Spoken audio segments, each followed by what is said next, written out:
Believe only your own experience. There is no fact like a fact learned from your own life. Aristotle. I hear and I forget. I see and I remember. I do and I understand. Chinese proverb. Two of my favorite quotes I like to use back to back to help people understand one of the biggest problems of knowledge we have. In fact, I've listed it as number 3 as far as the 12 sources of false knowledge go. First source for false knowledge, our collective shadow. Second source for false knowledge, our traditions. Third source for false knowledge, a malfunctioning survival mechanism. Believe only your own experience. But society attacked early when we were helpless. And we're subjected to things we should never have done, and we build up a tolerance to them. Now we can't trust our own experiences. This is why I emphasize over and over, we need a brand new experience or a brand new reference in order to understand what this is all about. And to really understand this, it helps to understand the law of stimulation or the law of excitation. Now, according to Herbert Shelton, he said there are 3 main occasions that would increase our energy activity. The first one simply came from replenishing or renewing our cells. The second one was when we are inspired and have a mental elation or a worthy ambition, for example. You know, we can get excited about that. Remember, enthusiasm, the root word entheos, means the God within. You know, we can get energy just by getting excited about doing good for people. But then Shelton said there's another way we can make the body get some energy going. And he called those the stimulants, or what's the other word he used? The irritants, yes. And then he also called them expectorants. So these type of substances that we take, they don't return anything back. Where we look at the first 2 ways that we can get energy, it takes energy, it takes away, but it gives more than it takes. But the irritants, the stimulants, the expectorants,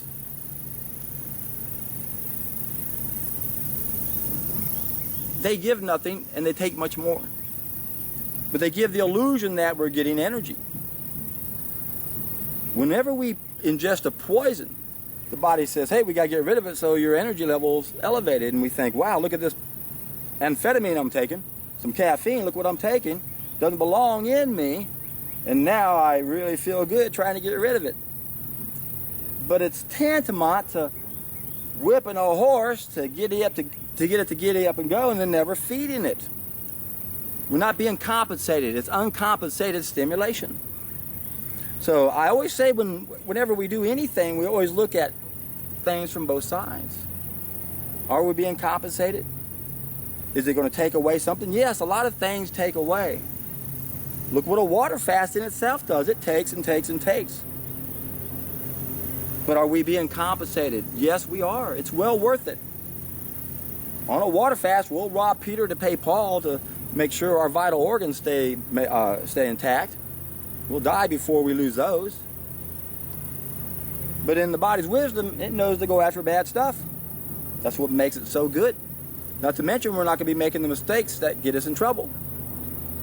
So a solid food vacation is the best way there is to correct 5 main mistakes we're making. And there's several ways to do a solid food vacation. Some people do it on water. Master Cleanser is very popular, and it's very helpful because of those lemons. Another guy combines the Master Cleanser with store-bought grape juice, and that's also very astringent.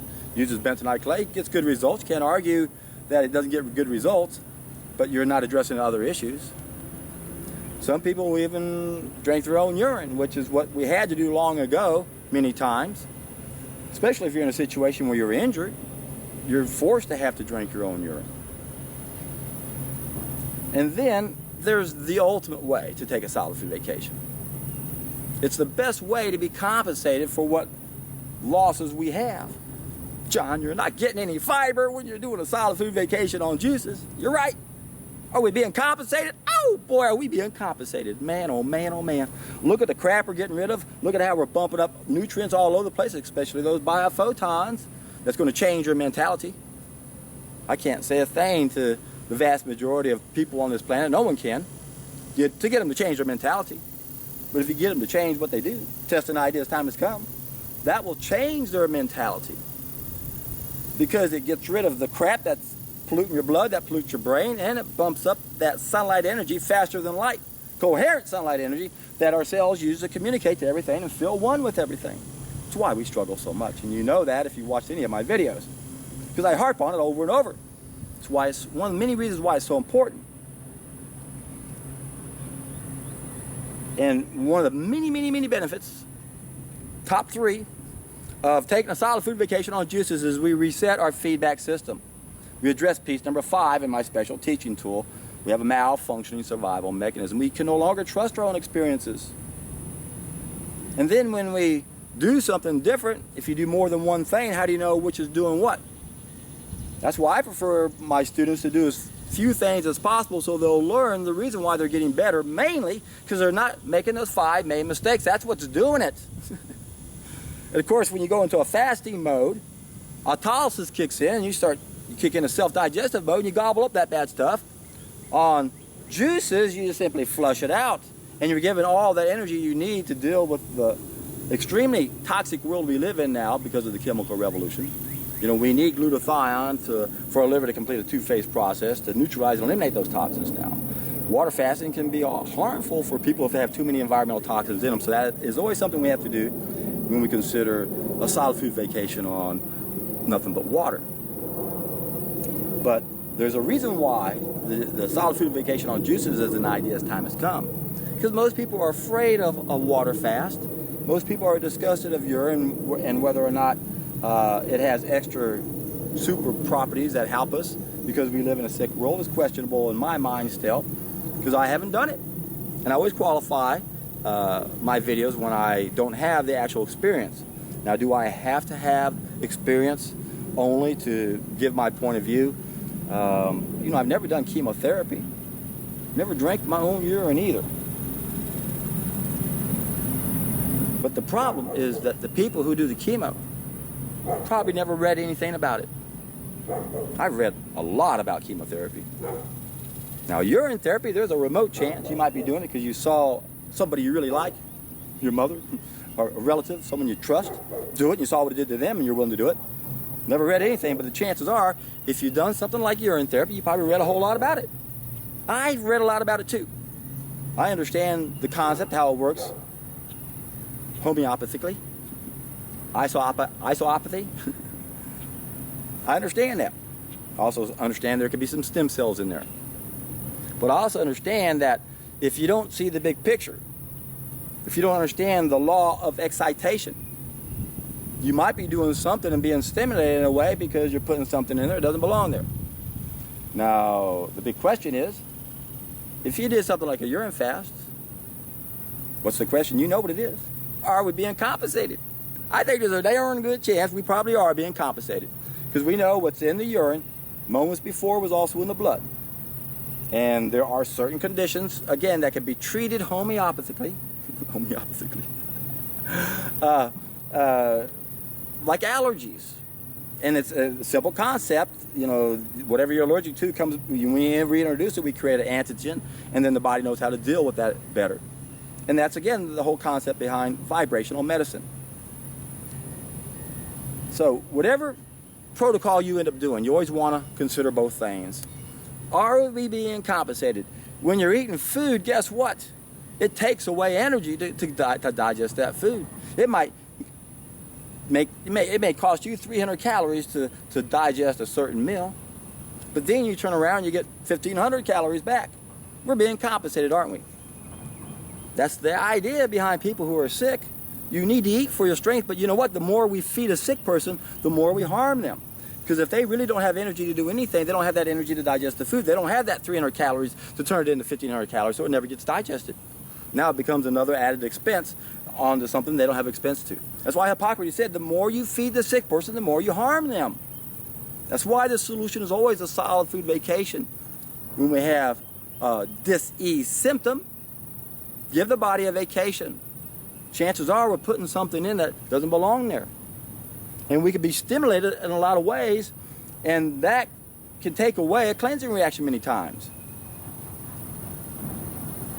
A classic example of what I'm talking about now is what happens when people try a vegetarian diet and it just doesn't seem to work for them. Remember, we don't live in an ideal world anymore. Even our ideal diet doesn't satisfy all of our needs anymore, let alone a vegetarian diet, which means they're still making the first mistake and possibly the third mistake, and hopefully they're not making the fourth and fifth, but a lot of them are. There are a lot of junk vegetarians, a lot of junk food vegetarians out there. But you're only going to see limited results with using a protocol like that. And again, even if you go to the raw vegan diet, you're not going to be getting everything you need, possibly, because there are two groups of needs were damaged. So when you see people who try a plant-based diet and they don't feel good, so they go back to meat, why do they feel better? Well, there's a lot of reasons why they might feel better. One of them right off the bat is because a lot of us have become dependent upon these mistakes. Because there are nutrients in animal products that are not found in plant products. We're not designed to eat the animals. We're designed to eat the plants, and then from those plants there are some things that are that are essential. And then there are non-essential nutrients, which we call level 2 nutrients, that our body can make from the essential nutrients. Amino acids are the perfect example, or protein, or we've got so many essential amino acids, we just got to get those, and as long as we get those, we get all these other non-essential amino acids. Those are level 2 nutrients. So what happens to a lot of us is we become dependent upon the mistakes that we've made. People who've been consuming animals for 50 years and they embrace a plant-based diet, and all of a sudden they don't feel good and they go back to the meat. How could it make them feel better? Well, I just told you, one of the ways, right there, they may have become dependent upon one of these level 2 nutrients that are not in the plants. But that's not the only way. There's quite a few ways in which we think we're getting energy from this meat, that it's giving us energy, or maybe giving us something that we need. And I just explained the main way that works, is that we do have another group of needs now. We've become dependent on some of these level 2 nutrients. But we don't have to get them from animals to get them. There's other sources for these level 2 nutrients. One of the two most common ways that eating an animal can give us energy, and do so as far as an irritant goes, or an excitant, or stimulant, is the uric acid in meat, which is chemically almost identical to caffeine. And then when these poor animals are being slaughtered, man, they know what's going on. I mean, they can sense the fear miles away, and of course if you've ever seen what goes through a slaughterhouse, the fear these animals are going through, the pain and suffering they're experiencing, we're eating that flesh, we're eating that adrenaline, so a lot of people can get a high just by eating the adrenaline that's in that animal. And then another way that ties into this being an irritant is it can stop the cleansing process. In fact, that's one of my problems of knowledge. Piece number 12. You have to have knowledge of the cleansing reactions. You have to understand that when we do the right thing, we get rid of garbage, and if we do the wrong thing, it stops that process. So if you're not able to get rid of that garbage fast enough, and you can't support those organs of elimination, you might feel worse before you feel better. You might have those cleansing reactions, flu-like symptoms, headache, fever, nausea, vomiting, all types of things like that. And when you go back to the wrong food, what happens? It stops the cleansing reaction, and the symptoms go away. You think, my God, the right food's bad, I felt bad. The wrong food's good, I felt good. It's the same type of illusion that happens when we take antibiotics. It's the same thing. We're injecting a toxin into our body, and when they say it's an infection, it's really inflammation. Where's the inflammation coming from? The waste matter from the other side of our cells. It's acidic. Bacteria eat up waste matter. That's what they're there for. So they're at the scene of the crime. They're the skid marks at the car accident, but they're the consequence, not the cause. So their solution, look, magic will inject you with this poisonous antibiotic. It's against all life. As soon as that's injected into us, the body goes, stop, emergency. Stop the cleansing reaction, stop the inflammation, which is not an infection. Stop the inflammation. We got a new emergency. So, again, this is an illusion. It's a magic act. If you don't understand the law of stimulation, if you don't understand the law of excitation, if you don't understand that some of the things we do don't give us anything, they take things back. White sugar is a great example. It's a negative effect on our bodies. Doesn't provide us any nutrition, and it robs B vitamins just to process it. Trust your own experience. But first you have to take a solid food vacation so you can reset your feedback system. Again, if you don't have this brand new reference, you're not going to be able to understand it. Now, if we can ever reach the tipping point, if we can find one of those ways to correct those 5 mistakes and get everyone's attention, at that point, then we can make some more sense out of all the other things we're a little uncertain on because we don't have the experience of it. And even if we personally have the experience of it, if you don't have the other knowledge that goes along with this, especially the knowledge of what causes disease to begin with, and if you don't understand this disease process, you're going to do something and you're going to have an effect and not understand it, and you're going to blame what you were doing for that it was bad. Read somebody who was promoting urine therapy, and you could tell he didn't know anything else about anything else. He said, well, I was on day 5 of a juice fast and went out and didn't mean to do it, but I ended up having some chicken, potatoes, and a salad. And I caught the flu. And here he is promoting urine therapy, saying, well, you don't have the experience, John. You don't have the knowledge of what you just did. You didn't break the fast the right way. Any fool can fast, they say. It takes a wise person to break it the right way. You didn't break the fast the right way. You don't go on a juice fast for 5 days and then eat some chicken and potatoes, which is a bad food combination to begin with. The protein and starches are a difficult thing to digest. So what do? He blames the juice fast and thinks the urine fast is more superior. It's difficult to make sense out of this. How do we trust our experiences? Well, you got to get clean. And we don't know how we're damaged. We don't know for sure what we need to do, hopefully only on a temporary basis, to deal with not being in an ideal world. It's not going to happen in our lifetime, my friends. We can get a taste of it within a decade, I'm sure. I've thought this out before, and I'm pretty convinced that if we could reach the tipping point, it wouldn't take less than 10 years before this whole world would be different. But then it's going to take another 7 generations to really make it like it should be. But with our technology now, we could expedite what used to take maybe 7 generations to have this place to be a paradise. Where everywhere you go, it's just, you can see our work on the planet. You can't see that now. You can to an extent, but it's not a good mark on the environment, is it? All the pollution. It's a sad reflection of our whole species. And once you understand this, once you have the real experience of what it's like to flush out the serpent, bump up your biophotons, once you have that experience, you have a taste of what this world could be like. And the reason is simple. You've had that experience. You know what it did to you. You had that transformation. And it doesn't take much imagination to realize, my gosh, if everyone on this planet had the same transformation as I have, it'd be a very short period of time. We would have simple solutions on, okay, these people aren't thriving on only a raw vegan diet. What else do we have to do for these people? Well, we know what we have to do in a lot of these situations.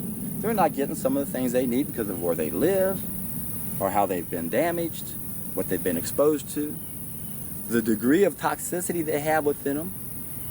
And that's the biggest deciding factor in my mind. How much crap do we got in us? It only makes sense to me that we want to take the quantum leap approach when it comes to making these type of changes in life. But you are the only person who can decide how you want to go about it. Unfortunately, just about everyone I meet kind of falls for that baby step approach. That's what we've been used or have been using for a long time. and everybody's kind of afraid of change, so they think it's the easiest. But I guarantee you, it's not the easiest way to make a change. The quantum leap approach provides you with quantum leap results, and that provides you with quantum leap motivation. And when we can do that worldwide, every living system on this planet is in for a treat.